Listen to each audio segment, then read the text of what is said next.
Live. Okay. Okay. All right. No, give it a whack. There you go.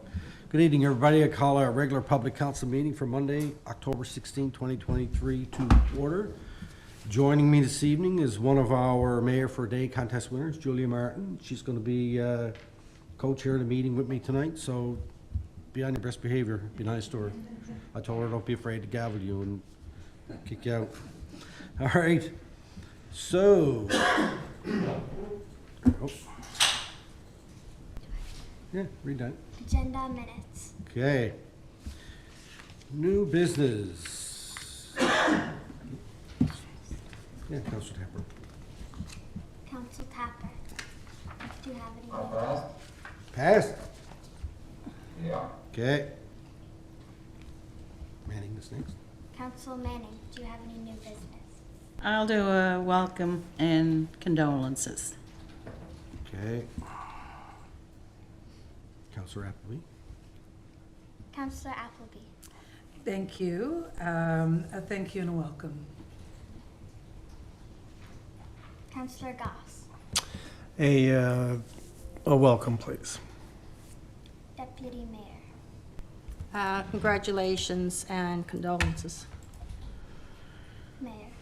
I got thanks, and that's it.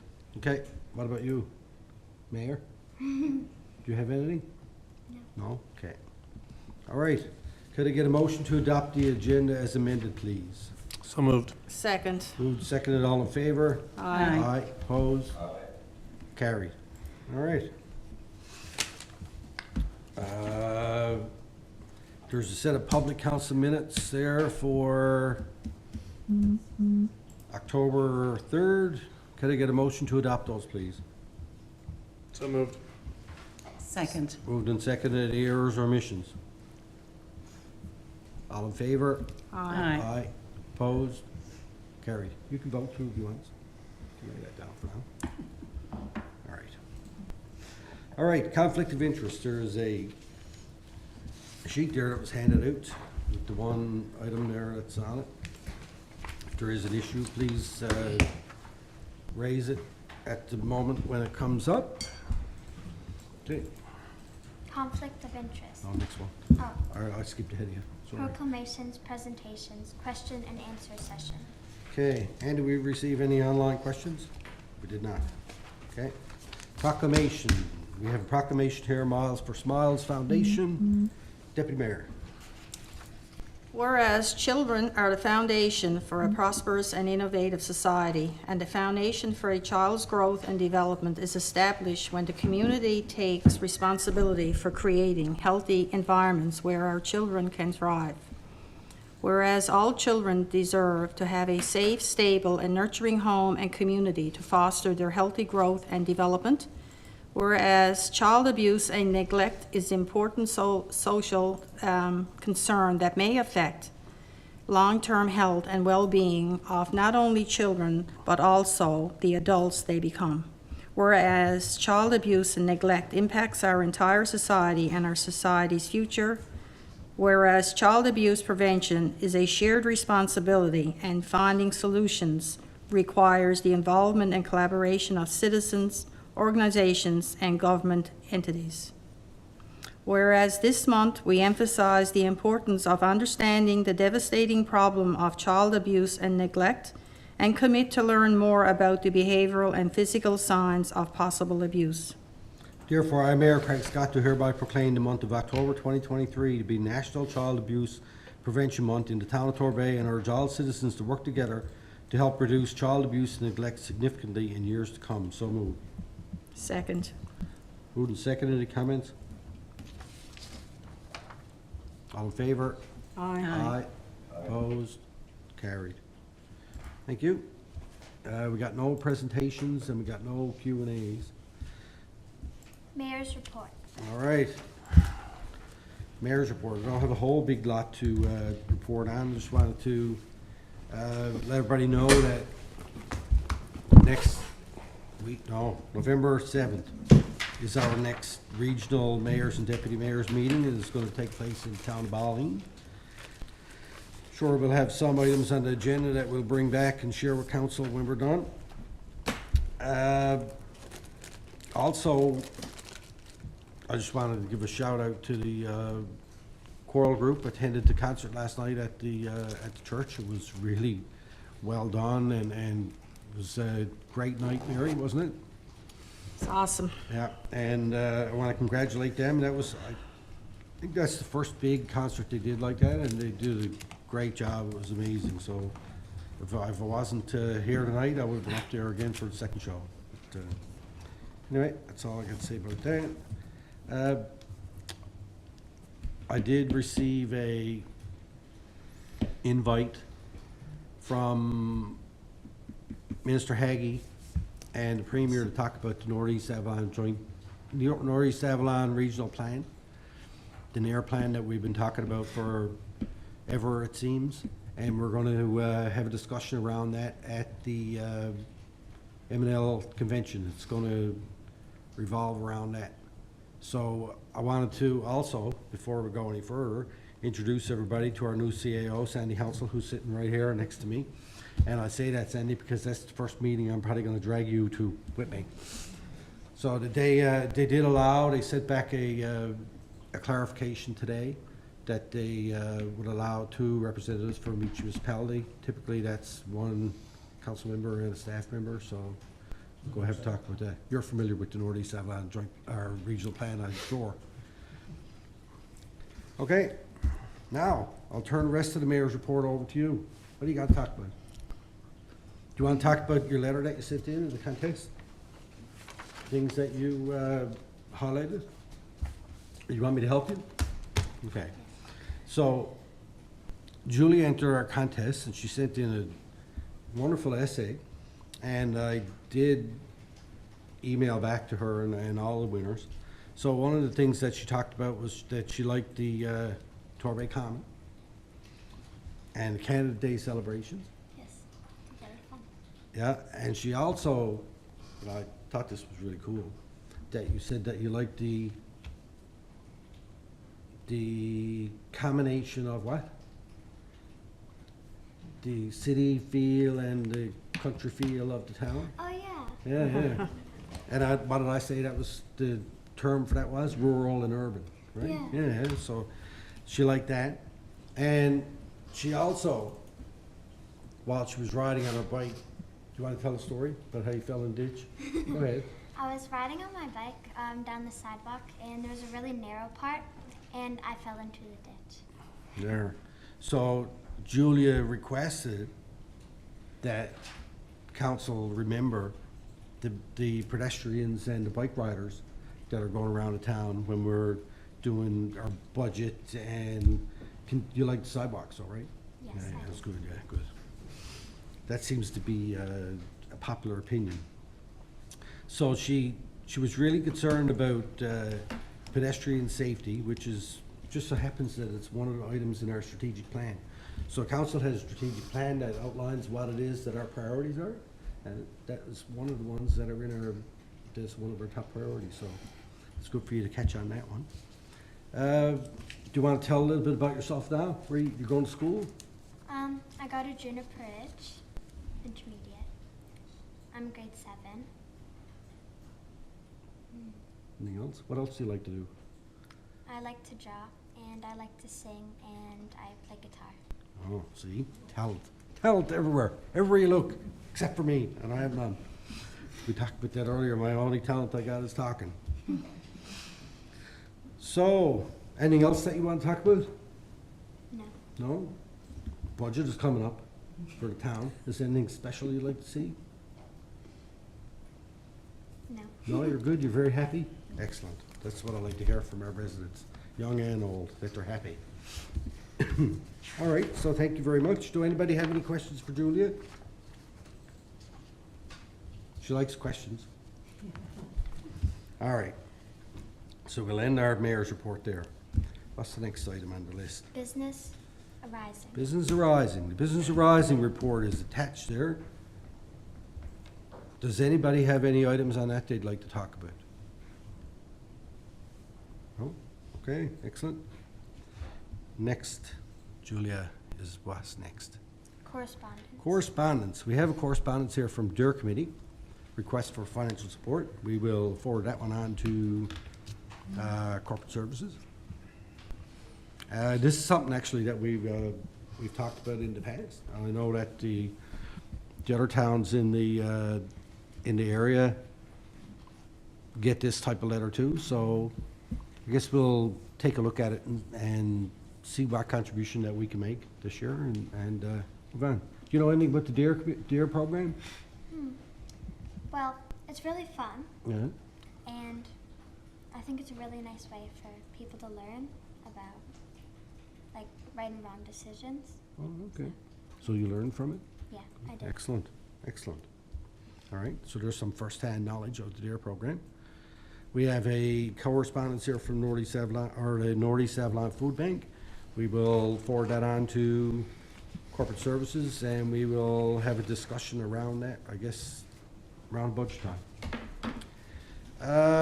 We have a letter here from, oh, there you go. I already talked about this a minute ago. So this is around the Nordy Savlon Regional Plan update, and it is the invite for Friday, October 27th. And a subsequent email came about this today to let us know that we could send 2 representatives from each town, so. Forward that one off to planning. All righty. Where are we to now, Julia? Committees of Council, Committees of Council. That's the first one. Committee of the Whole. All right. We got a committee of the whole report. See if there's any motions. There is. Okay, there's a couple of motions in here. Can we get someone to move those? We already moved them in our committee of the whole meeting in our privy session, but those motions had to be ratified at a public council meeting in order for them to be valid, so. Okay, so would the people who done it Does at it- that one, because Ralph, Doesn't matter. okay, Okay, I can take it. okay. Go ahead. Resolved that the October 3rd, 2023 committee of the whole meeting be declared as a privileged meeting. You don't have to do that one. The other one, about the water treatment. Okay. Well, for the record. Resolved that the town of Torbay, North Palm Water Treatment Phase 3 at $3.5 million, and that an application be submitted to fulfill the 2024-2026 NYCW funding. So moved. Moved, seconder, Second. seconded, all in favor? Aye. Aye. Opposed? Carried. Can I get a motion to adopt the minutes, please? So moved. Second. Seconded, all in favor? Aye. Opposed? Carried. Thank you. Next one. Planning and Land Use Development. There we go, planning land use development. Counselor Tepper. Okay, our committee met on October 11th, early morning as usual at 9:30. We do have a recommendation, a motion. It's concerning a request from number 72 Robbins Pond Hill Road for an extension to a cabinet non-conforming use, the RIL land use zone. So we did have quite a discussion on this motion, and just read it out as our recommendation. Let me see here. So it's a motion to conditionally approve application C2023-114 for a proposed extension to the existing seasonal dwelling at 72 Robbins Pond Hill Road, subject to Robbins Pond Hill Road being brought up to municipal standards. This is in accordance with Regulation 49, Regulation 49-3F, Regulation 21.2, and Municipal Plan Policy 3.1, 4 and 11, bringing the property into compliance with Victoria Municipal Plan and Development Regulations 2015 to 2025, all costs for the road upgrades, including surveying, engineering, construction, legal costs shall be that of the developer. So moved. Second. Moved and seconded. Comments? I have a question, if nobody else has a question. And I guess I sent an email earlier to staff and committee just to let them know what question I was gonna ask. Because I'm looking at this and I'm wondering about, the application was to extend the existing seasonal dwelling. It's not an application for a residential permit or residential construction. So I'm curious if our regulations here are not going one against the other when you're allowed to increase the size of a non-conforming development by 50%. And that, to me, that's what the application was about. And are we not imposing these restrictions on it as if it was a residential construction application? Because even at the end of the day, once that road gets put in there, the building that's sitting on it is still going to be legal non-conforming. So it doesn't really change anything. That's the concern that I have. So I don't know if it makes any sense to me, but that's the question I had. But the committee was concerned that it may really set a precedent, because there's other roads similar to this one in other areas of town. And there are more building lots on this road. And we thought that if we, approve this, then the town is going to be someday on the hook for to complete, construction of the road. So it's got to start somewhere, and I think we thought that if we approve this, there may be some concerns of how do we get that road paved by not only this one, but the future residents as well. Okay, Okay. thank you. Go ahead. I brought this up because I think there was an accessory building involved with this at the last meeting. And I had brought it up saying that I knew of somebody that was interested in purchasing this, and they were told that they couldn't, and there was no application, I know, going in for that. I personally am against this because we are setting precedent, and I brought that up before. And we have any number of places that you can look around that we've received, I think, in the past, applications to increase cabin sizes. And, you can say all you want about it not being seasonal, but we also know of an area that it is seasonal, that they're there year-round, and it's causing us some issues, and that around the road and around maintaining the road and cutting bushes and shrubs down. So by doing this, and I think then you're going to open it up where you're going to have somebody else in the same predicament about maintaining and putting a road and what have you in. So I, for one, cannot support this, knowing the information and having sat on the planning and development for a number of years. This is going against a lot of what we've turned down in the past and what we have discussed with regards to a cabin. It's not supposed to be seasonal.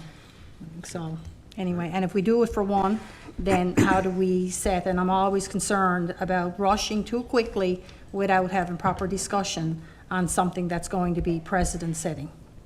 And it may not come up in this council, but it can be in the next council or the council after that, and I'm against this. Okay, thank you. Anyone else? Councilor Goff? Yeah, this is kind of not so much with this particular development or extension, whatever. We turned down in a development there a little while ago for those condominiums just off Motion Drive, and we always talk about the word precedent. And to me, we need to take this on a case-by-case basis. What we've done in the past, if we're going to be a progressive town, we got to start looking at things as they come in and not just take it as, well, we said no 2, 3, 4 years ago.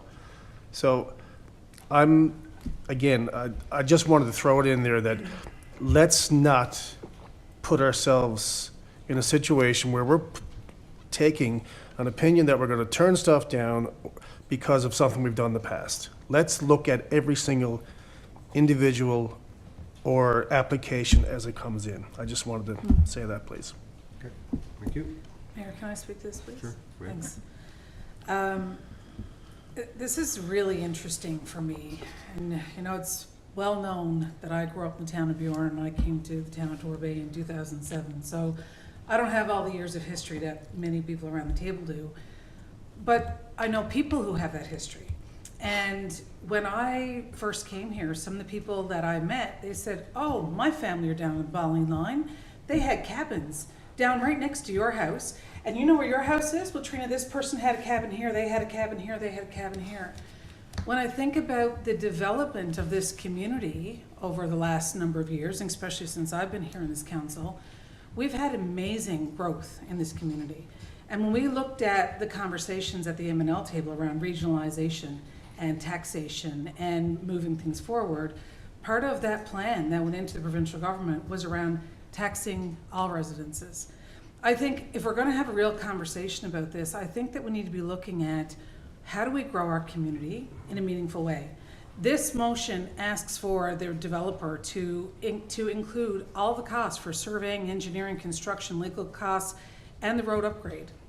So I feel right now, my understanding of this motion is that this is still a cabin, it's still a seasonal property, but I see this motion and vote as a step towards possibly having another space that could turn into a revenue generating entity. And I also understand from Councillor Tapper's comments that there could be potential lots to be developed along the way.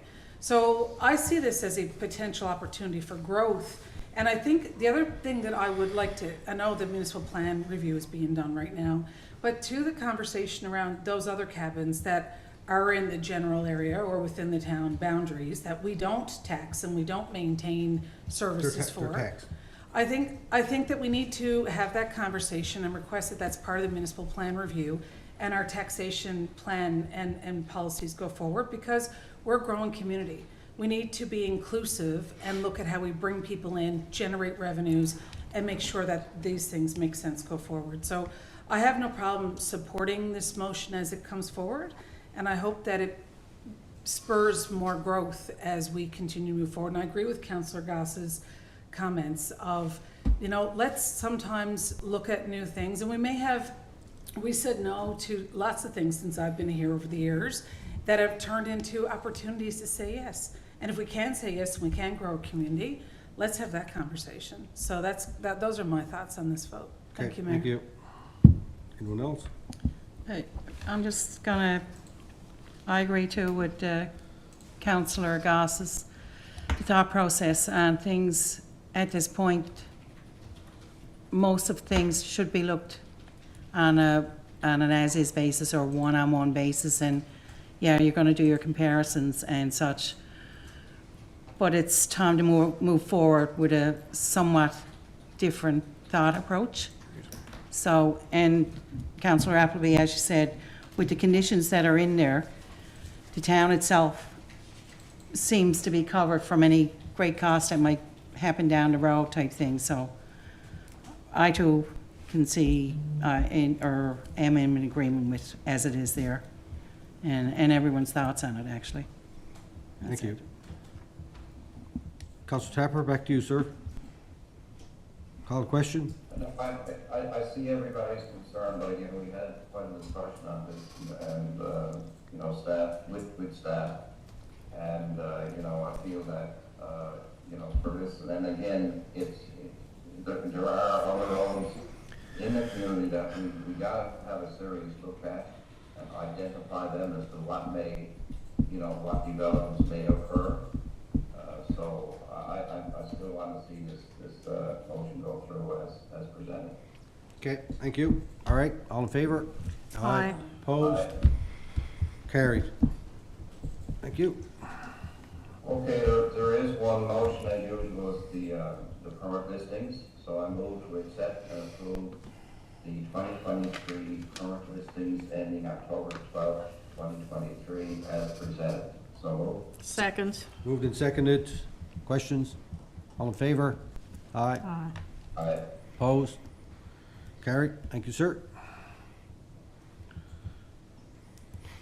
You I done? just want to mention, sorry, Mayor, That's just all want to right. mention, Go ahead.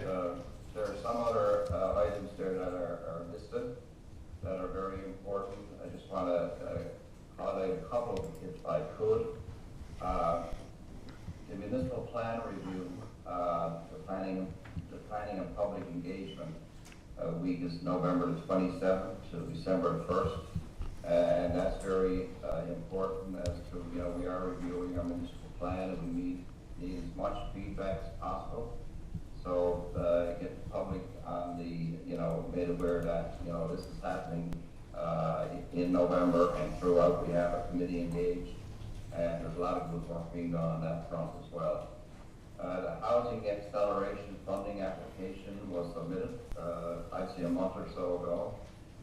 So that's, with the housing situation out across Canada, especially in Newfoundland and every other province, it's important to keep that on the radar itself as well. And again, just want to mention the Grey Pond studies, water allocations. I think the town is engaged with consultants and on the sewage situation too. We want to get rid of the bubble down by the beach, so we're exploring new ways to address that. So, there's a lot on our front that are going to be very costly projects. So, the public got to be aware that there's work being done on this, and just stay tuned because it's going to mean great news for our town if these type of projects proceed. Because we are at a standstill now, especially with water, and to get more businesses and housing done in our development areas, we need to do a lot of work on this, and I think we're off to a great start. All right. Thank you, sir. Can I just Right. speak on it? Yep. Thanks. I just wanted to note the radon testing program. There was it says here, an event on the 12th. Did that happen? Did you guys do that? What kind of turnout did you have? This was so there was an information session that was held by they're kind of don't know the proper title, radon testing specialists and technicians. It was interesting. There was people from all across the country. I think we were maybe 15 people, from a number of municipalities, up to BC. So we're going to bring that back to the planning committee now that we actually have more detailed information. And there's background package, and I can even circulate that now to everybody for everyone's information. And we'll run it through PLUD, and then we'll table a public motion to see if council is supportive of doing that. When we met at PLUD, I didn't have enough information on it, so I'll share the PowerPoint that they gave to us, and then we'll bring it back through PLUD. Thank you, Yeah. Julia. I just wanted to note, I found radon in my home. So I think it's really important that we as a community lead in this space, that we have this conversation. It's not to cause fear for anybody. There are factors that impact radon, and I know a fair bit about it because I learned 2 years ago that it is in my home. But radon is a cancerous gas, and it leads to and can lead to over prolonged time, lung cancer. And many people don't think of radon as being something to worry about because it's a odorless, tasteless gas. However, with the newer homes, and my home is only 10 years old, which is utterly sealed and insulated to the nth degree, because it's so tight and so insulated, unless the HRV can get all of the air out and clean out that radon, and we didn't put and I didn't even know it existed when we built our house, there's an ability to drill a hole in your basement slab to have it aired out. But getting contractors here to do it, people to know about it, it's not something that's often or commonly spoke about. And I'll tell you today, in this storm, my wood stove was cranking out whatever birch it could because I had the basement windows open to air out the house to make sure that it could get out. So I would ask that we as a municipality share some of the amazing resources that we have, like the information that you just shared through our social media and information channels, maybe even put it on our website. We talked here about 100 radon gas test kits that could be available to residents. If we could get those and people could come here maybe and pick them up at the town hall. This is serious business, and not a lot of people are thinking about this, but it's unfortunate when later in life you find out, oh my goodness, I've got a disease that I didn't know I could have. And the testing, you just put a puck in your basement, you leave it for 3 months, and then you send it away and you'll find out. You test over time.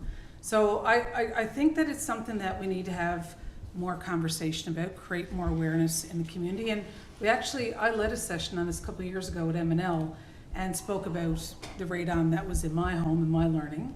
It's not something to panic about. You open your windows, it will go away and dissipate, but it's awareness, education, and the ability to address it. I think we need to share that information with our residents. So if I could ask that, maybe that be considered as part of the next steps on this, Julia, that would be great. And I just wanted to also note the housing announcement that happened with the provincial government today. It's really great to see us, make an application to the Housing Accelerator Fund. That gives an opportunity, for variations of housings to be considered here in the town. But also the stuff that was announced today, again, maybe very positive in trying to address some of the housing crisis issues. So I just wanted to note that I was excited to see that. Thank you, Mayor. All right, thank you. Any other comments? All righty. What's next? Administration and Human Resources. All right, Councilor Manning. Okay, I have nothing to report there right now. We didn't meet, Okay, and our next meeting will be coming up within next week. all right. Thank you very much. Thank you. See how quick that was. Corporate Services. Corporate Services. Councilor Goss. You're going to do that one, are you? I am, sir. Thank you very much. Pretty light agenda we met on October 11th for this public meeting. Regular payroll for 49 employees for the 2-week period ending September 27th, 2023 totaled $98,096.32. For accounts payable for the 2-week period ending October 6, 2023, invoices in the amount of $637,560.27 were processed. The following invoices are for council approval. The following 4 operating invoices totaling $86,803.37 are presented for approval. Invoice number September 2023 CIBC Mellon pension contributions, $22,062.22. Invoice number 428 H&M Paving Limited pavement patching, $10,666.25. Invoice September 16th to the 30th, 2023.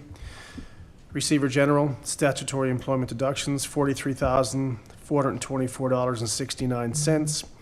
Invoice 91064815, Stuart McKelvey, ATIP Advice, $10,650.21. So moved. Moved, seconded. Comments or questions? I just got, Okay. go ahead. No, I was just, because we just looked at the one for Stuart McKelvey Yeah. at the last meeting, and now there's another one there for that amount, and it seems to be a lot of money. And if we were looking for advice, because I wasn't of the understanding that they were actually doing the ATIP, but I didn't realize that we had that many coming in. So if we're looking at them for 2, that's an average of $10,000 each that they're charging per ATIP. And because last one I think was 9 something, I'm just looking at, and I don't know, it seems to be a lot of money. Well, That's, we don't know that that was just one request, so. yeah, I know, but the last one, we knew that Yeah. it was, and Now, we've had a conversation, I talked to Sandy about this today, and Mark and I talked about it before. If, going forward, when we get an ATIP request, we have to look at it. If it's gonna be over 10 hours, if we feel it's gonna be over 10 hours, we have to advise the person making the request that anything over 10 hours, you're gonna have to pay for. And let them know, and we'll have an estimate of. And we can of do the that? number. Yeah, we can do I that. didn't know that that was, Yeah. well, Sandy, did you wanna talk to that? Yeah, there's a fee structure, and there's a separate fee structure for public bodies, and there's a separate one for municipal public bodies. So the first 10 hours of search time is free. You can charge for anything over that. So if you estimate at the beginning it's going to take you 20 hours, we can actually charge for 10. So anything over and above that initial 10 hours, we can charge for.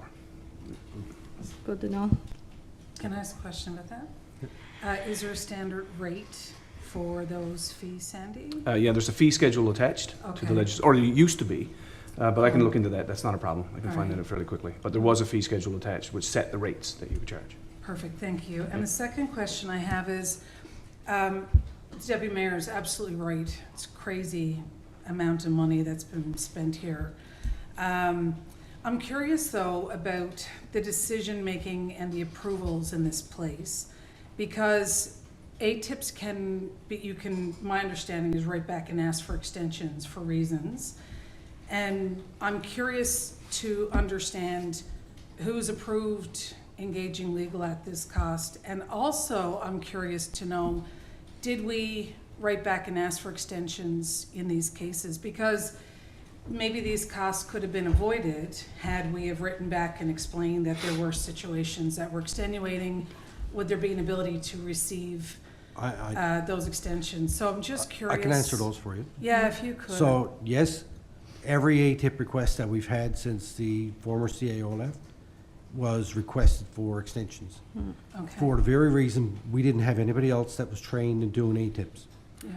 That is why we had to go and engage Stuart McKelvey to help do those ATIP requests, because we never had anybody that was designated ATIP coordinator at the time and had the proper training to be able to do it. And it's a tremendous amount of work, and having to know the legislation and the particular sections of the act that allows you to redact things, and has since started doing the training, and she's been appointed our ATIP coordinator, and now we have our new CAO who used to run the ATIP office, I think, did you, Sandy? Yeah, the assistant commissioner. Right, so we're gonna have, I think that the necessity to go to an outside body now to help us with ATIP requests should be done. So Mayor, for the ability to approve, bring in a lawyer in to do that work, was that done at a staff level, or I don't It know would that have been there was a done at a motion? staff level. I talked to the acting CO at the time, and he advised me that he was not able to handle these requests. And the advice that I had had from Stuart McKelvey was that they had people that could assist us. And that is completely a staff function, because normally, unless we're involved in providing information to an ATIP request, we wouldn't even know about it. So it's not something that council can interfere in. There's a deadline on how many days it has to be done, and that's basically, it's kind of out of our hands, really. Right, so the approval to spend this money was within the approval allocations of staff to do that? And was it your decision to make that? I'm just trying to understand how we Right. came to these So- invoices. The acting CO at the time advised me Yeah. that he needed to seek advice from Stuart McKelvey to do these ATIP requests. Mhm. Well, I said, well, if that's what you need to do, that's what you gotta do to do your job. Couldn't say, no, don't do that, because now I'm interfering in an ATIP request, which I'm not allowed to do. Right, I'm just curious, would that have required a motion of council? No, because council wouldn't necessarily know about ATIP requests. There, see, Yeah, right, Sandy? Is that, am I right on that? Yeah, so there's a fine line there. With ATIP requests, the councils not only don't have the authority, but they shouldn't. Right, they shouldn't be involved. So at that level, you have an ATIP coordinator, and every organization, every municipality is required to have a head as well. to be designated. So normally, in the larger towns, the CAO would be the head and the town clerk would be the ATIP coordinator. In some smaller towns, the mayor is actually the head, or in some towns, the whole council is the head. So those decisions have to be made at a staffing level. So there should be a level of discretionary spending to remove council from that process. Now, again, there's nothing in there that deals with hiring of legal counsel. What it is that the staff are required through the ATIP coordinator to process these requests. What level of spending is there for seeking legal guidance? That's something that I'm not sure what that is. I'm not sure what that legal spending authority is. But there should be some discretionary spending there for that, in my view. Yeah, thank you. And I was just curious to understand how the decisions were made to make the decision to proceed in this way, because it has been quite expensive. Thank you. Thank you, Mayor. Okay. All right. Okay. All right, any other questions? All in favor? Aye. Opposed? Carried. And there's some other information for anybody who's reading or has already read. If they have any questions, please forward them. All right, any other questions? I got a question, and I said I was going to bring it up. It's with regarding engaging the residents for feedback on our budget. And I know we can go out with social media, but we get the same responses from those that potentially could be on social media. I'm looking at, and I sent the one that LMO, I sent out a couple, but I really think that it's important to engage the people that are not on social media. And again, and I don't mean this to say one group over another, but I know a lot of seniors are not on social media, and I look at the people that are in the 50 plus that go to the Common, and maybe by doing something with that group and that go there of a hard copy, maybe that could get a representation from seniors, and it would be something that could be done quickly, and it might mean just printing off a copy of the survey that's on social media, because there are a lot of people, and I think it's really important to be able to engage everybody. And I said that I'd bring that up tonight, and I know that there's something being developed and what have you, but if we're not going to have a public meeting with, residents, so I just want to follow up on that and make that comment. That's all. Can I follow up on that too, please? Is that okay? I fully agree with Deputy Mayor, and when she sent the email, I was the first one to jump in and go, I agree with you on that. I would caution targeting one group to represent a larger body, because it may, lean the conversation. But I think that the in-person communication, I think the Deputy Mayor makes a really good point, that the ability to have, as we've done, Mayor, every year since I've been here, an open public consultation that allows people the ability to come in and meet with council. And I've been watching other councils, they go to different places, they meet, they chat with residents, and they have 2 or 3 things on the weekends where they'll get together with their members of the community and say, hey, we're down here having, a walk at the lake, come join us, or come talk to us somewhere else. So I agree with the Deputy Mayor. I think it's very important to have the ability to have consultations and conversations with the public. And I would also take it a step further. I think engaging youth. She's absolutely right. Seniors need to be heard, and we need to absolutely hit that group of the community. We've got a lot of young people in this community as well that may be somehow engaged and have communication. So I don't know if, an engagement at the high school, or I don't know if there's another way to engage young people, but that's another group that I think we should be, incorporating into this discussion. So I'll leave it with our amazing committee and staff and new CAO to brainstorm and think about ways we could do that. But we've only had one set of presentations yet about budget. We've not gone through the budget itself to have a full iterative, review. So I think it's critical to get that feedback right now, and I wholeheartedly support the intention of what the Deputy Mayor is bringing forward about inclusive, holistic engagement in the community around the budgeting process. I think it's a great idea, and I want to thank her for bringing that up. Thank you. Thank you. Julia Thank told you. me that all the young people are happy. Right? All right, thank you. Any other comments? All right, thank you, sir. All right, where are we to? Economic development and tourism. Councilor Appleby.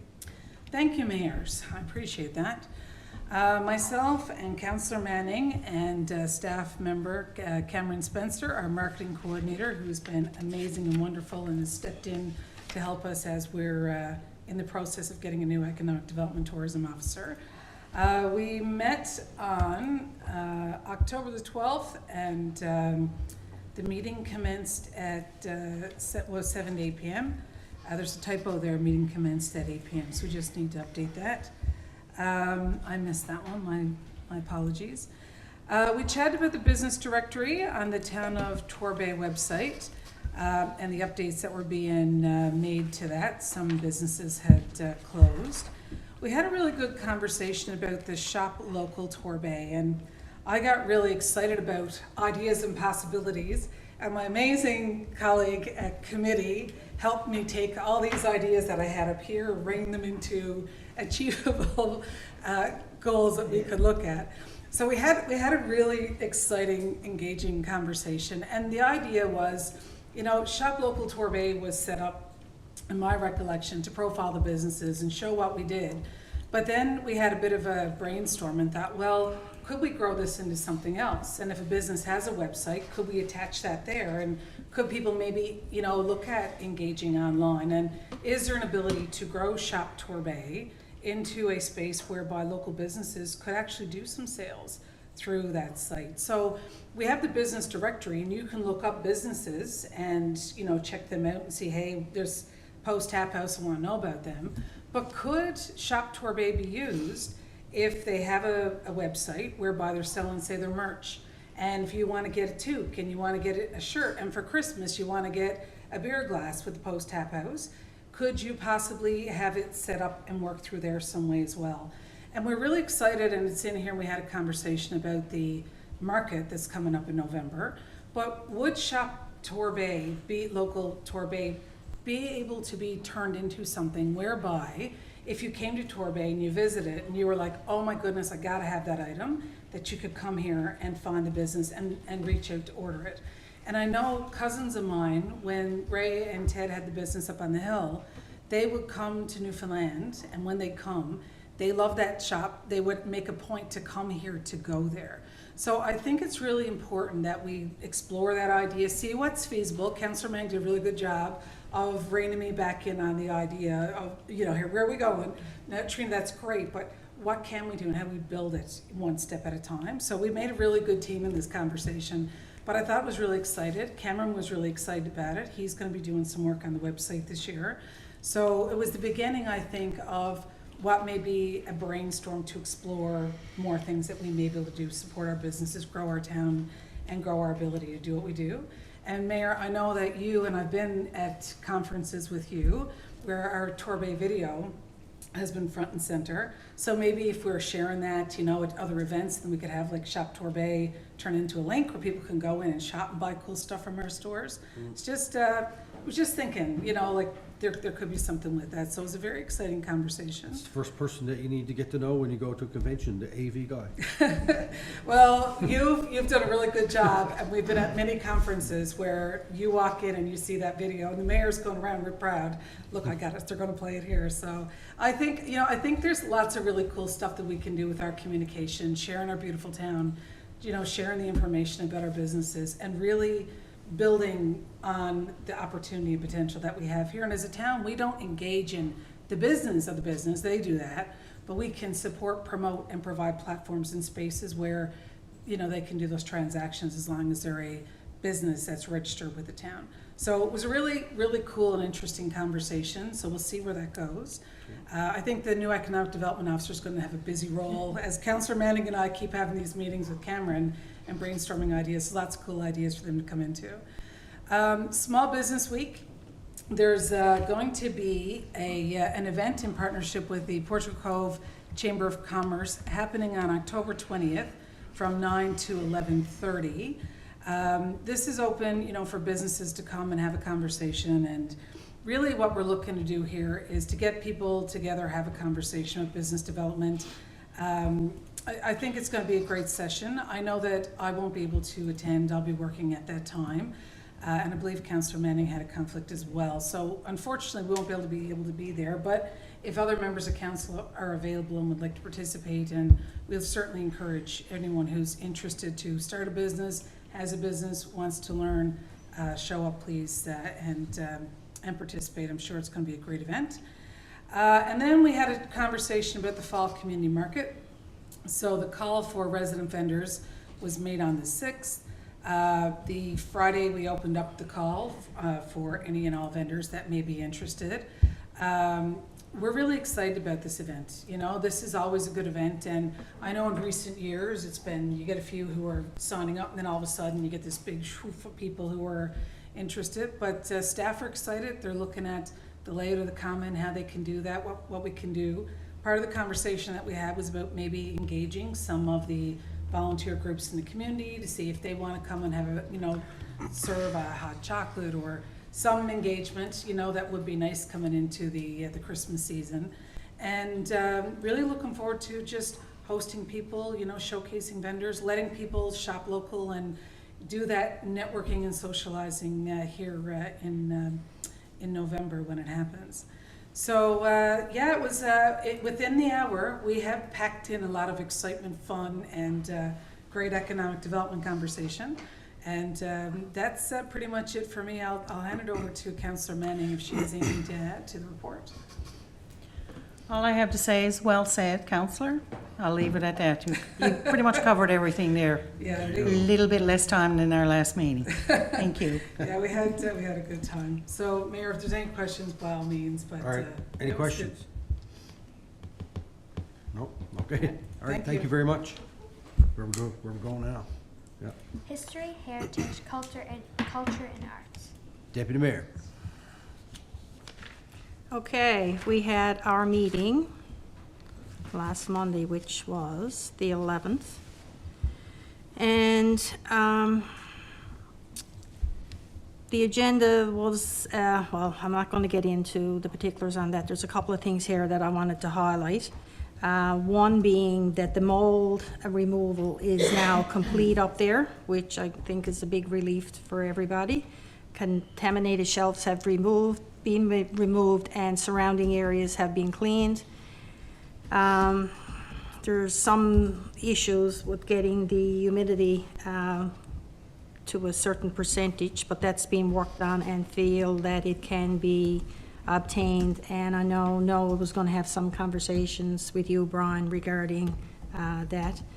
It was exciting to hear that they've had visits from a couple of tour groups, and tour guides have expressed an interest in adding us to their regular itinerary for 2024. So that's one of the goals that they were hoping would have happened. Girl Guides have requested extension services, and staff are preparing for the grade 1 and grade 2 visits, which is going over really well. The updated table of current grants and applications is attached, and I'm just after going ahead of myself in here now by keeping my finger down too long on the thing here. So the Festival of Trees, that they're having another meeting this week, and they've gone back out to touch base with the group that was there. I had been contacted by one of them, and they're looking at, along with possibly some new people coming into there as well. And the Town of Torbay Heritage Regulations Committees have reviewed the Standing Heritage 2014 and discussed options for renewal of the Torbay Heritage Committee. And you've got questions there, so that need to be decided on. That's pretty much it. Busy times up there. Okay, thank you. Any questions? The one thing I will note, because to this, is that I did see today a post on Facebook looking for people to who want to volunteer to be on the museum advisory board. I did take that post and I sent it to 2 people that I know that are interested in volunteering with the town. So if you know somebody that is looking to volunteer, when these things come out, just take a screenshot of it and send it to them, because they might not notice it, it might not even occur to them that it's something that they might want to do. So the 2 people that I sent it to, they were automatically said they were interested, so, Uh, good. Where did you say you saw that advertised too? Facebook, Okay, because we asked, and the town Torbay Yeah, site, Town because, Torbay yeah, Facebook. okay, because like some of it was going just out on the History House and Museum, and we were asked to have everything to be transferred over as well to the town of Torbay, because certain people are in on each of those various sites, but the one common one, of course, is the town of Torbay. you good with History House? I think so. Yeah, the one up by the church? The museum? I You gonna think go see the trees? Festival of Trees is pretty good. Christmas trees, bunch of them. There's ones that stands upside down and everything. Mayor, can I just, a couple of points. One, I want to thank the History House and Committee for the expression for the Festival of Trees. It was something I asked for in the last meeting, and it was very nice to see, so thank you for that. Again, I think this is a gorgeous event, and I remember when we had it in the past, it was really, truly something spectacular, so very excited to see that back on the agenda. When it comes to looking at the regulations, I think it's really good that we're having this conversation and reviewing those regulations.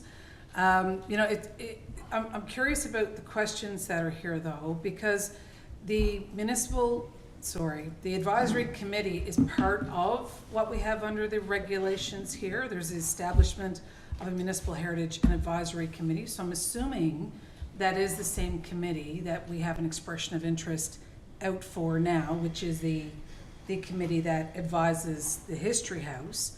But there are still other committees that are here, the Beach Subcommittee, Municipal Heritage Sites. You know, I think that we need to, and I'm hoping that we will be having a further conversation about how people are engaged in that space. And I agree with you wholeheartedly, asking people to volunteer is where it's at. That's how we get people to volunteer. But I think there may be people in the community who are more interested in the beach, for example, than the designated history site or the History House or some other component of the town's history. So I think it's cool, the idea of how these regulations were developed back when Councillor Tapper was mayor at the time, to break out those groups and have people working together in that space. I think it would be worthy to have a conversation about what is the scope of these different committees and who may be interested and how would they function and how are they supported.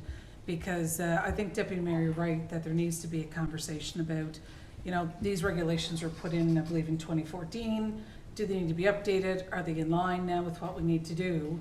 But I do know there are still residents in this community who are very passionate about different aspects of heritage and the community. So I think it's really And good that's to what have- we need to get out and not just one particular one. Yeah, I think you're right, because, you know, someone may be interested in the advisory committee for the History House. Someone else may want to be on the beach, and they might feel bored in one space and engaged in the other. So I just wanted to share that for thought as the development of this conversation rolls out. I mean, it all can be connected under the History House. But I think that if you have people with different areas of interest, it may be a different way to engage them and not have volunteer fatigue or burnout. Well, we had that Heritage Committee, and that was very active up until we purchased the History House, Well, Priest we House. kind of went into a lull, right, for a few And years. then when our curator downstairs, when she left, and then I remember a new council coming on, and it was a discussion about having the Heritage Committee, and the decision at the time was no, because we didn't have the museum down there either. And the understanding then, and the direction by the CAO, was when we would have the History House net up and running, it would kind of all be one. But now, thanks to Noah's, after going back and doing some research and finding out about these other committees, and what does that mean for up there? So now we're on to that and looking at what that means and where it all fits in, so And Mary, that there may something needs to be. people- There may be people who were part of the beach committee or other committees that may be interested to re-engage yeah.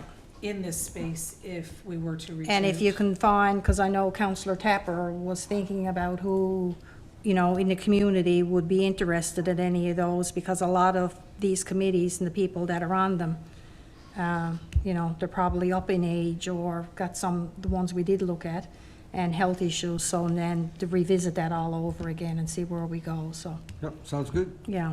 That's We got, you know, all of us sitting around here, and staff too, biggest advocates for the town. We can talk to people and say, Yeah. you're interested in doing this would be up your alley, right? so important. Okay, thank you very much. Okay. Infrastructure, sorry. Infrastructure and public works. There you go, infrastructure and public works. Counselor Appleby. I don't have a link. Yeah, you didn't have no meeting. No meeting. Brian was That's away. why. This Oh, I don't have a link. this is gonna be a short report. We were unable to have a meeting at that time, but we'll have one soon enough. Hey, Brian. All right, Thanks, perfect. Mayor. Where to? Recreation and community services. There you go, recreation and community services. Counselor Goss. So, just let me get a second to open that up there. Here we go. So we met on the October 11th. Again, everything is there for your reading, and it's in the public package. I'm just going to actually highlight our Silver Spade Awards for the property beautification. I was here for that, I think it was last Wednesday evening? Yes. And they were presented October the 10th, and I want to congratulate the winners and all the participants. And the best new garden was Cassie and Brent Dyke at 9 Liney's Place. Best residential property was Dave and Bev Pike at 48 Roblin Place. Most creative garden was Jerome Penny at 133 Indian Meal Line. Best vegetable garden was Tony and Fran Byrne at 1721 Torbay Road.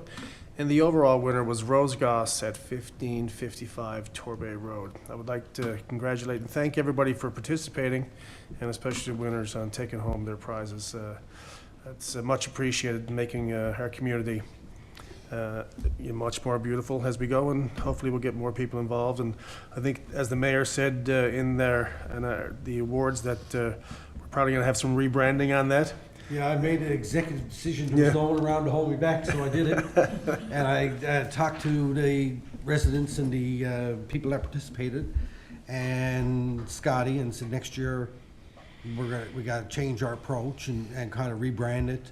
And you know, there's anybody, when our staff are driving around town, particularly the people working in recreation, they see what nice properties are in our town.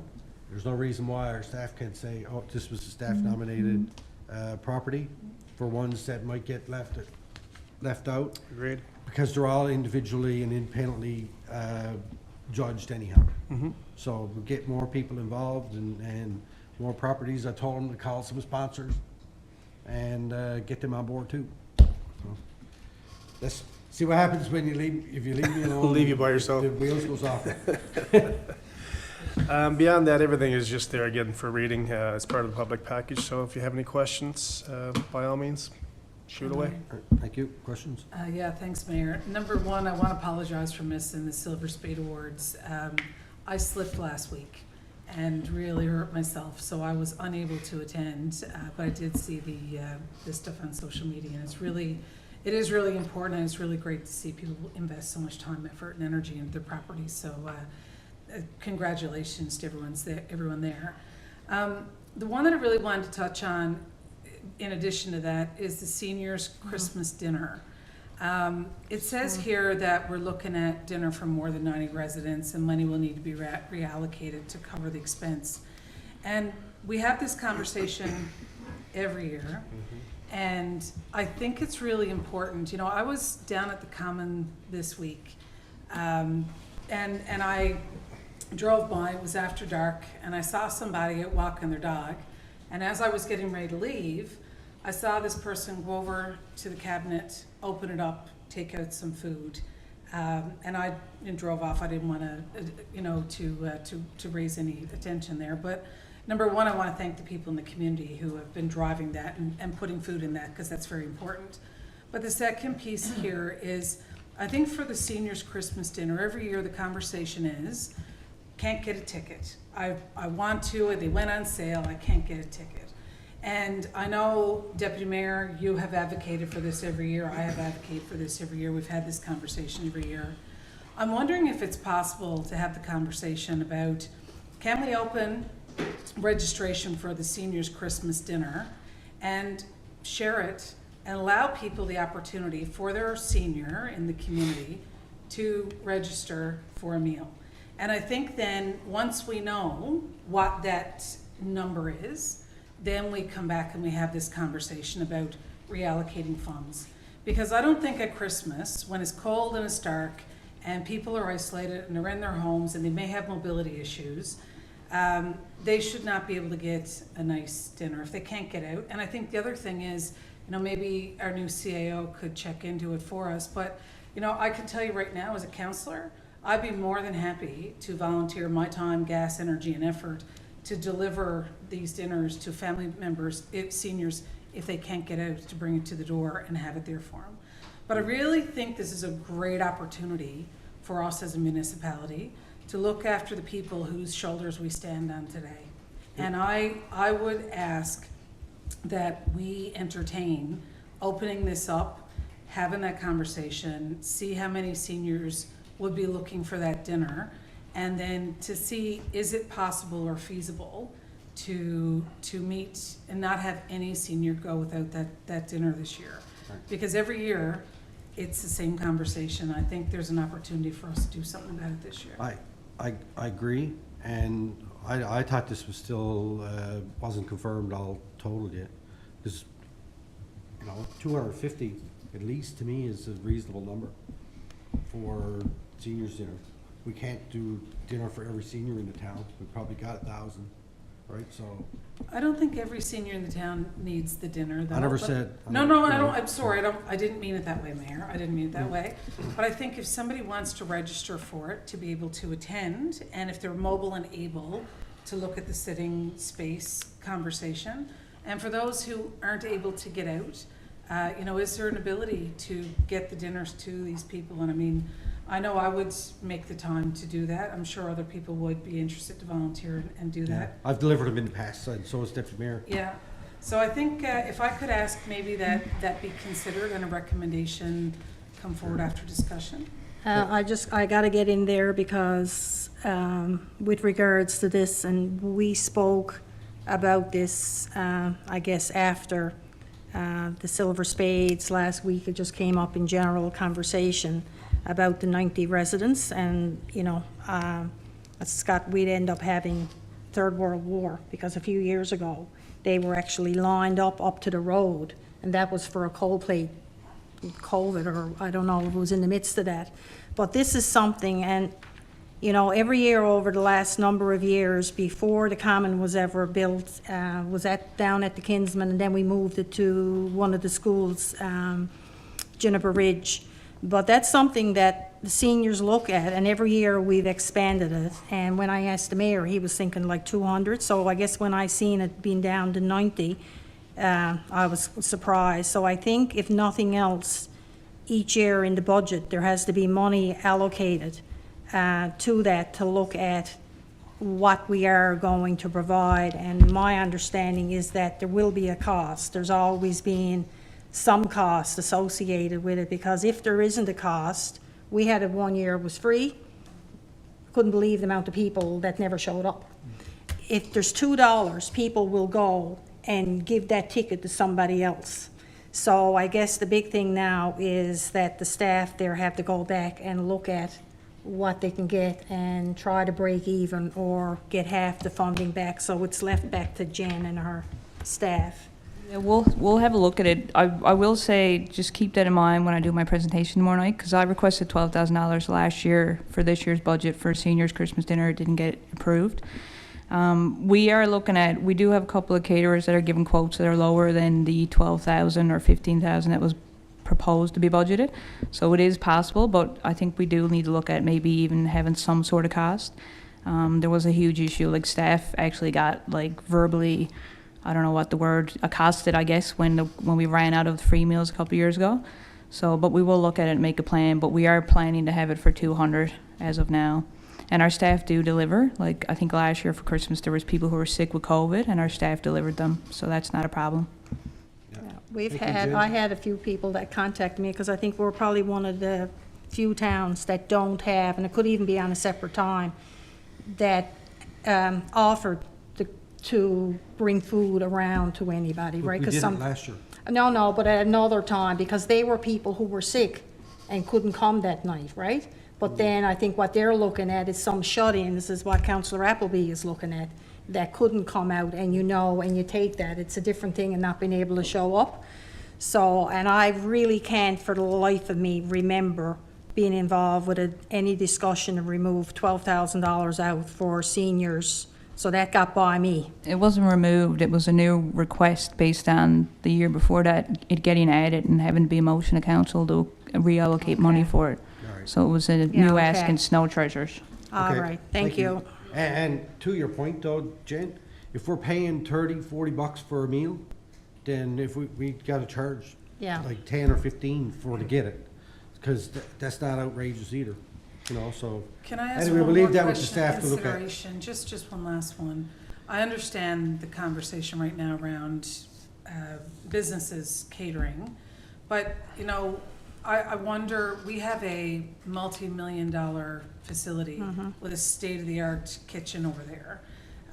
You know, is there an ability to have a conversation with community group to do these dinners and roll them out? I don't know if that's a possibility or a conversation that we could have. I don't know if someone has the food license and the insurance for that or how that rolls. And it might not be an answer for this year. It's a big undertaking to cook hot meals for 200 people for a bunch of volunteers. But I think, Yeah. I think that's something, though, I'd ask that we reconsider having that conversation. Because I'll tell you, for Thanksgiving this year, I went out and I participated in an event to feed a hot meal of turkey dinner to some homeless people. And it was the most rewarding, amazing experience I've had in ages. And I think that, you know, the ability of people in the community to give their time, effort, and energy to be a part of that, to give back to the seniors, there's something in that too that's worthwhile. Now, you would have to have the people in place, the infrastructure, and all the healthcare issues, you know, there. But I just would ask that it be discussed at committee and see if that's a consideration that could be looked at for future years. It may provide cost savings. It may provide community engagement, volunteers getting to be a part of giving back in the community. And I think there's a lot of that gets done in rural areas and smaller communities. There's a lot of it gets done here in this town too, because Yeah. I've cooked at least 15 community breakfasts over at that common with the volunteers that always come out. Yeah, And even to do breakfast like that, it's a lot of work, yeah. right? So, So just ask that it be considered in the Okay. future. Thank you, Great. Mayor. thank you. All right, where are we? Go on, Do you know how to say that word? Maybe Try it. Liaison. liaison committees. There you go. Now you learned a new word tonight. Okay, liaison committees, Atlantic Mayor's Conference. I got no update. We met in Happy Valley, Goose Bay a few weeks ago. Once I get my report, I'll straighten up. I'll throw it in the package for council to have a look at. It was a really good meeting. Intergovernmental affairs, I just wanted to give everybody an update that the speed limit on Balding Line has been reduced to 50. It only took 3 years of asking the government to reduce that, and all they had to do was remove the sign. So, anyway, that's been done. Thank you to the department and to the minister, who I've been driving nuts on that, and MHA Wall for continuing to advocate. So, but I can tell you this, even though the speed limit has been reduced, people are still not slowing down, because I drive that road every day and they're still driving like it's the freeway. So please, everybody, respect the speed limit on the Balding Line. It's been reduced to 60 to 50, and that little sign is going to blink at you when you're going over it, right? People should drive the speed limit. Tell them. People should drive the speed limit. Why not? Because there's young people like Julia out on their bikes, driving on the road, and they want to be safe, and they don't want to have to be worried about arseholes driving too fast and running them down. Shocking. Anyway, where am I to? Jack Bird, We're meeting this week, Mr. Mayor, on Thursday. no meeting, okay, perfect. Northeast Avalon Joint Council, Deputy Mayor. We are going to attempt to do something new. It'll be on the 2nd of November. It's been really hard to get the executive together. And as most of you know, we lost our treasurer, which has caused us some issues when Mayor Craig Williams resigned as mayor. So we've got some things that we've got to get ironed out there. So based on the availability of dates, we decided this evening that we're going to try with one by Zoom, lunchtime meeting on the 2nd. So if that could be something, so that'll be the next one, because it's been a while since we had one, but we just weren't in a position to be able to have one with executive. All right, okay. Thank you, good luck with that, getting that straightened up. RNC, I don't have anything to update today. Torbay Volunteer Fire Department, Councilor Manning. Okay, I've got a memo here, and addressed to the mayor, deputy mayor, and council, and from Ann Pico, deputy clerk and acting town clerk, and it's regarding fire service regionalization study. I'm going to read this out because I think it's, well, it's important. The Torbay Volunteer Fire Department thanks the Torbay Town Council for expressing interest in having a regionalization study completed of the fire services for the Northeast Avalon, including the towns of Torbay, Flat Rock, Logie Bay, Middle Cove, Outer Cove, Pooch Cove, and Balleen. The proposal, including scope of work, and the quote from Firewise Consulting is attached, and the cost is approximately $60,000. This is an approximate quote, as travel costs for the visits are estimates. Letters of support and a motion of council are required from each town. See below the proposed motion. Torbay Volunteer Fire Department thanks council in advance and are looking forward to seeing us all move together and work together for the betterment of the residents. So the purpose of this is each town needs to have an emotional letter of support in order for fire chief to go ahead and even apply for the grant.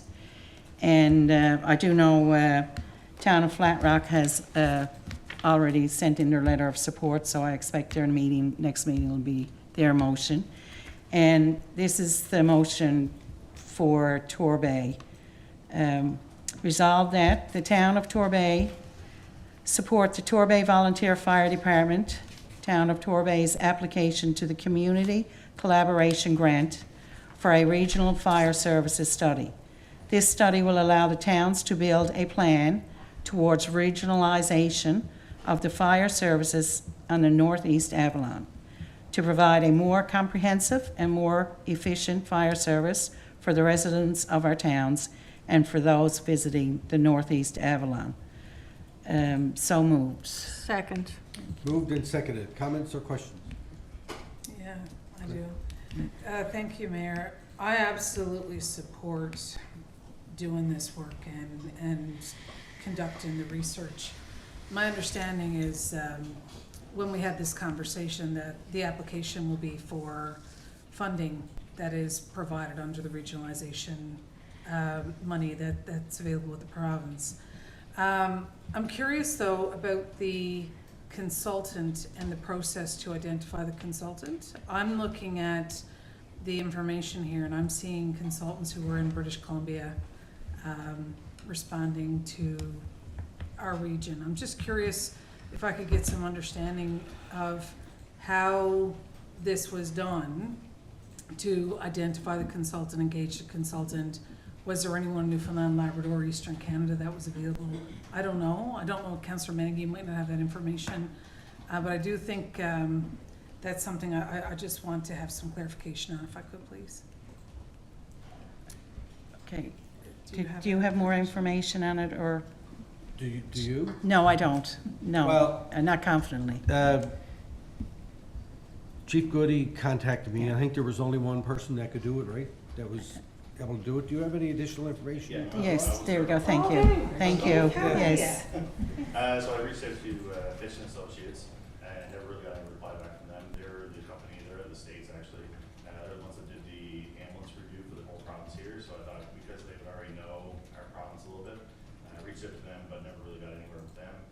Reached out to this company in BC, I thought at least they're in Canada.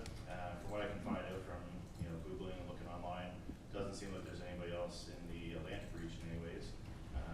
But got them to give me the proposal and you're right that the grant is up to 100,000 at a 90-10 split.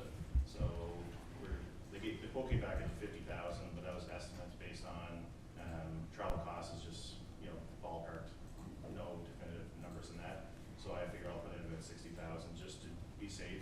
We don't use the full 60, so the end cost for us collaboratively, all the towns collectively would be 6,000 total.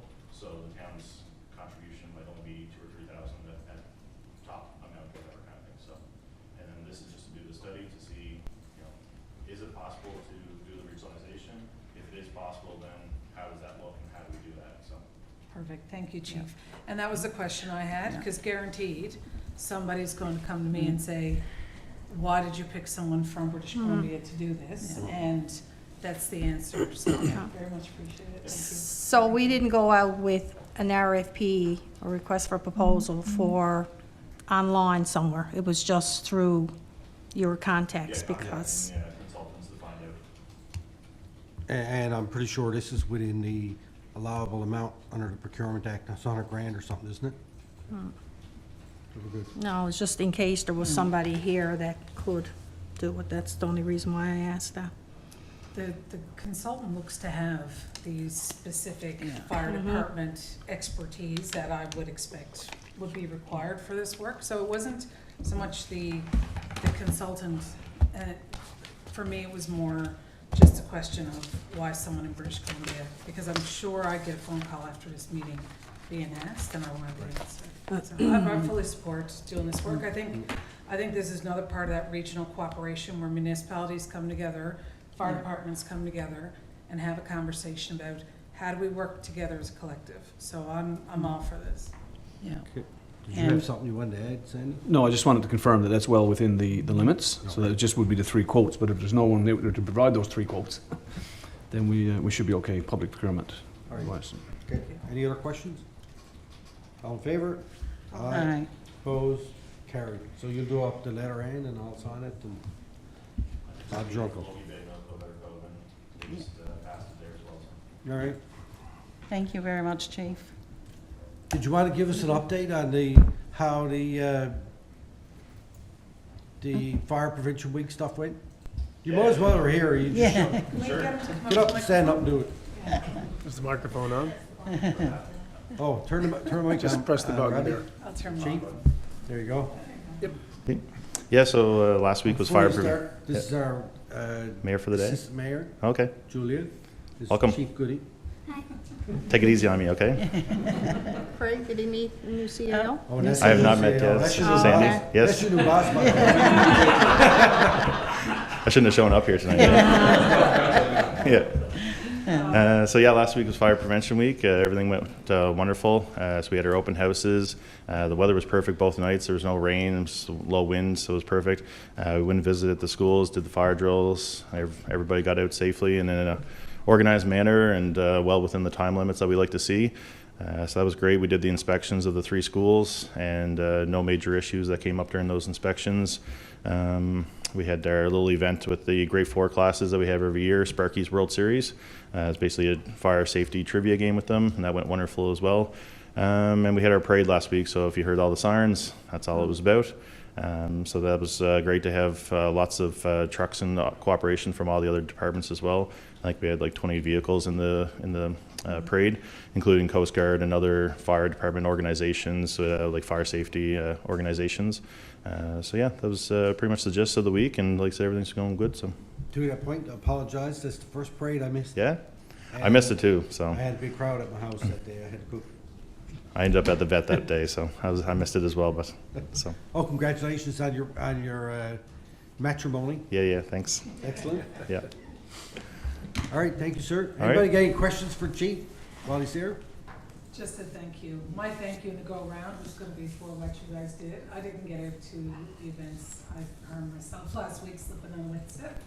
So, I was almost to call you guys. I just wanted to. We would have showed up. I know you would have, but I just want to thank you. Again, I saw the great stuff happening in social media, and it is so important. One of the memories that I had was, you know, when my kids were small, coming to the fire hall and having that experience, and it was just the coolest thing in the world. Right. And I just want to extend a thank you to you. Yeah. So, thanks. Perfect. Okay, Thank you. questions for Chief? No? Good? All right. All right, thank you, sir. All right. Thanks very much. Thank you, council. All right. All right, next on the list, Urban Municipalities Committee. We will be meeting next week, I think, at the start of M&L conventions. Usually have our meeting there. So I'll update after that. No notices of motion. Oh, sorry, We have there's we don't have any. Okay, what's next? new business. New business. All right. Councillor Tapper passed. Councillor Manning. Okay, first is to welcome our new CAO to the table. Hopefully, I'll say full enjoyment, but I'm sure it'll be some days not so much.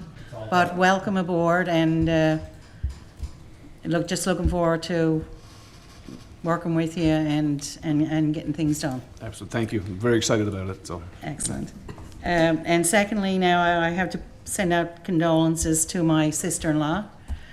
My brother's wife, her father passed away yesterday, so they're going through a rough time now the next couple of days, and just wanted to send it out to the Everson family. They know, but I'll put it out there. They know where I'm to if they need anything and that I'm thinking about them. Thank you. Okay, all right, thank you. Councillor Appleby. Thank you, Mayor. First, I'd like to welcome our new CAO. Looking forward to working with you, sir, and welcome to the town of Torbay. I also would like to thank our mayor for the day, Julia Martin. Julia, you did an amazing job chairing the meeting this evening, so thank you, and it's very nice to have you join us for the council meeting tonight. Thank you. That's it for me, Mayor. Thank All you. right, thank you. Councillor Goss. Well, I'm going to stick with the same theme as our other councillors just came up with. Again, Julia, thank you for coming here tonight. It was very much appreciated, and thank you for your interest in our community.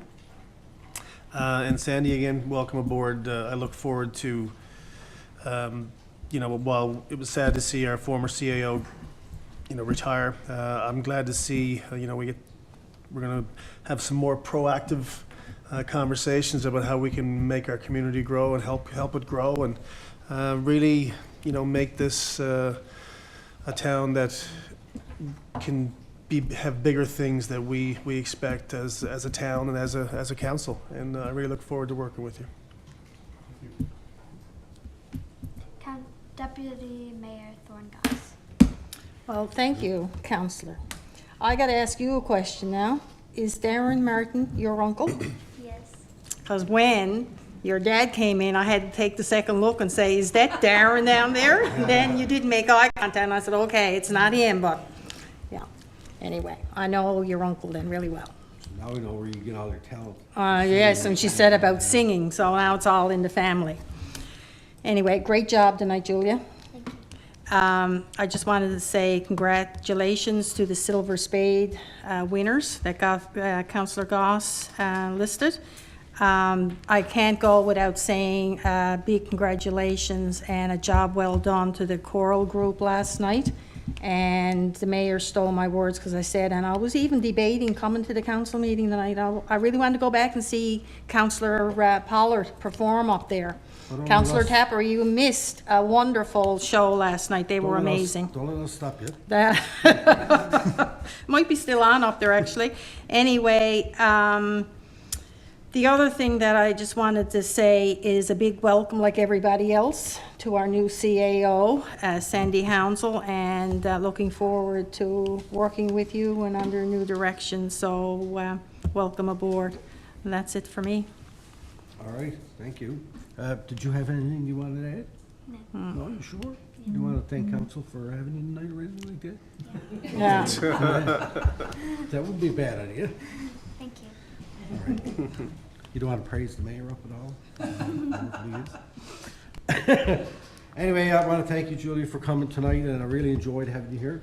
And I'm looking forward to having the rest of the students over if we could ever get their contact information. So if you know any of the other kids that won last year, tell them to contact Ann at the town so that we can get their information and get them over here so they can have some fun and enjoy coming here and participating in a public council meeting. I want to say congratulations to Amy Cody, who is got acclaimed as the M&L president again this year. I'm looking forward to working with her for another 2 years, as I also got my position acclaimed as UMC director.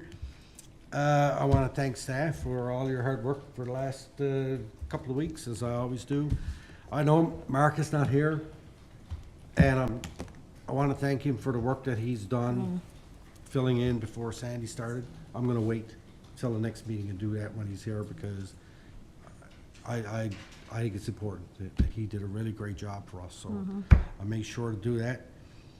I have one last thanks, and this is kind of, so next week, I want to thank Equal Voice and so next week during the Leadership Summit for women and people of diverse gender, I got invited to speak there and to be part of a panel.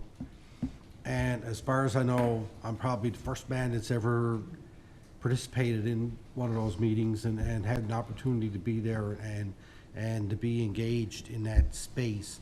And I really want to thank them. I'm both terrified and excited at the same time. I'm really looking forward to doing that and see how it goes. I think it's next Wednesday evening, and it's 4 o'clock. Yeah, so it's going to be really interesting. I had an opportunity today to meet with the ladies and talk about what we're going to do and how it's going to go. So I'm going to go there. I'm going to do my best to represent the town and I guess the male allyship program that I'm part of, and I'm really looking forward to doing that. So I want to thank them for that. And anybody that's going to be there, please be patient with me. I'm learning. All right, so where are we? You want to read that out? Question answer. We didn't get no questions or answers in, did we? No. Everybody never has the answer. All right.